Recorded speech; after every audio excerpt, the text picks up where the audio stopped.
Welcome to Lab 4. In this experiment, we will continue our exploration of conservation laws in physics.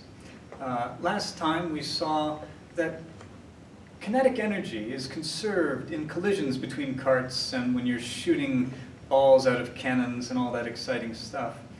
Now we will investigate another type of conservation. Now you saw a slight part of this when you shot the ball into the pendulum and it rose into the air. We were able to do calculations with that because of this conservation of mechanical energy. Now mechanical energy is what we call the sum of kinetic and potential energy. Potential energy is most commonly experienced on Earth when you say you have a pendulum, maybe in a grandfather clock that's swinging back and forth. And if there was no energy dissipation, no friction, then that oscillation will continue forever, exchanging between potential energy here, kinetic energy here, and back to potential, and so on to infinity. In this lab, we will investigate those oscillations more deeply.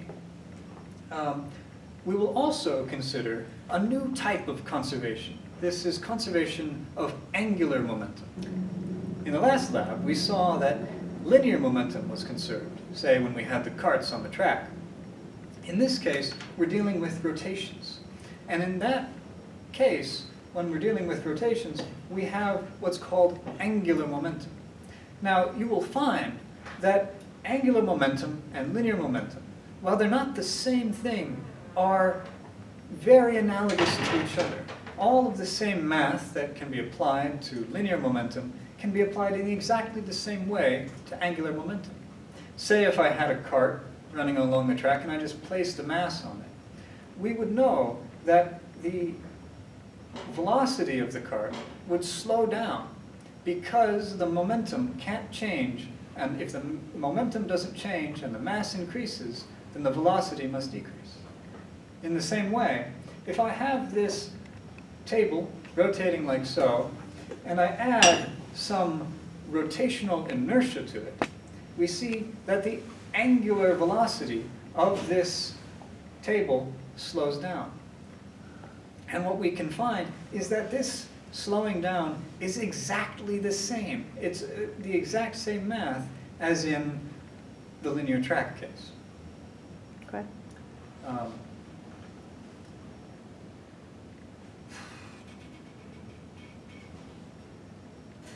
Now you have seen this effect before. This exact same effect showed up in Lab 2 when you were investigating the changing of the mass of the pulley as you did Atwood's machine. Many of you saw that changing the mass of the pulley, increasing that mass, made it harder to turn. It increased its rotational inertia and thus changed your measurement for G. Now, many of you interpreted this as an increase of friction, but what I hope you will be able to see from this lab is that even if there was no friction at all, changing the mass of the pulley, increasing that mass, increasing that rotational inertia, would have the same effect of making the pulley harder to turn and decreasing that measurement of G. So in order to perform this measurement, what we're going to do is start by turning this disk all the way until it stops. Notice that this is storing energy in this spring here.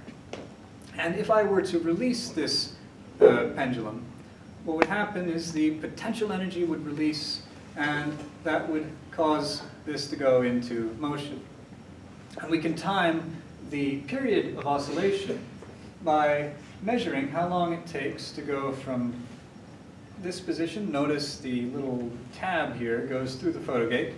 It goes through once for one part of the oscillation, goes through another time for the return swing, and then in order to get a full oscillation, we need to go back through once more, and the timer will stop. Now, to make things more interesting, we've added an additional weight to this pendulum. What this has done is it has changed the moment of inertia of this pendulum, just like we did with the Atwood's machine.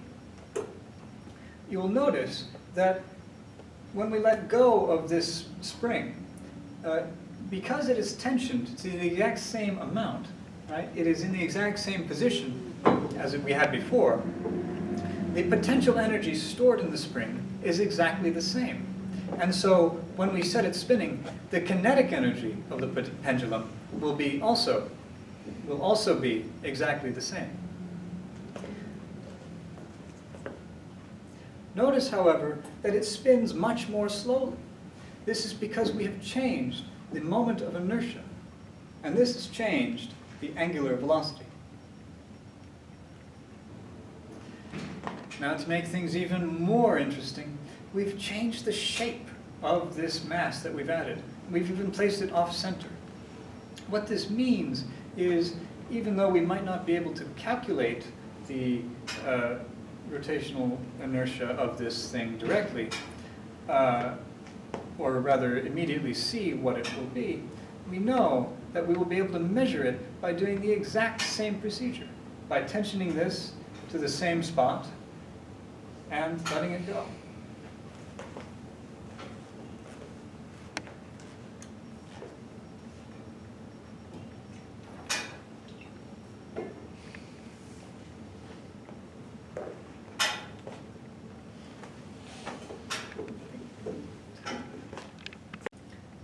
Just like the rotational pendulum, here we have another type of spring. This is a linear spring, which will bounce up and down. You might recognize it as a slinky. Now, you may have heard that the force of a slinky, or of a spring, is proportional to the extension of the spring, which means if I add some mass to the spring, it will go down in a predictable way. And if I add more mass, it will go down even further. Now, what this is doing is changing the equilibrium position of this spring. And so if I set it into oscillations, it will oscillate around that equilibrium position, which will change as I change the mass. So the first thing we want to do is measure how much the slinky extends when we change the mass of it. This will be measuring Hooke's constant. So we will start by measuring the equilibrium position of the first of the spring without mass. It's roughly around 2.8 centimeters. 2.8 centimeters. Now we will add 10 grams to the slinky.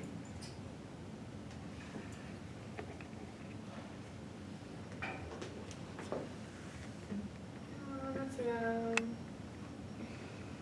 12.5 centimeters.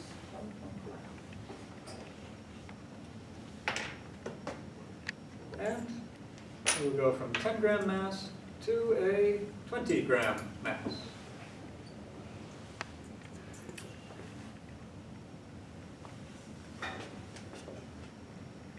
And that was around 21.9 centimeters. All right. So now that we've measured Hooke's constant by just extending the spring by adding masses to it, what we will do now is measure it in a different way. We will measure the spring constant by adding the same masses but setting the pendulum into oscillations. Now, by timing these oscillations, we will be able to measure exactly what the spring constant would be with this method. So if we start with a 10 gram mass,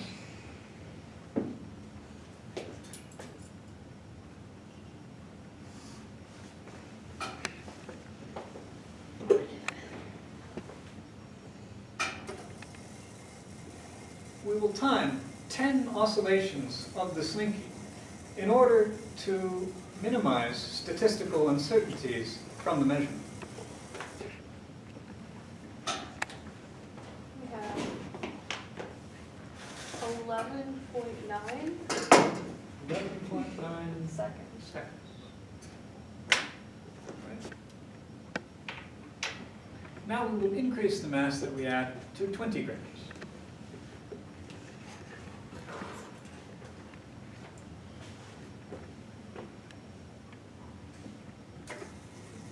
Notice that just like adding rotational inertia to the rotational pendulum changed the period, adding mass to the slinky also changes the period in the same way.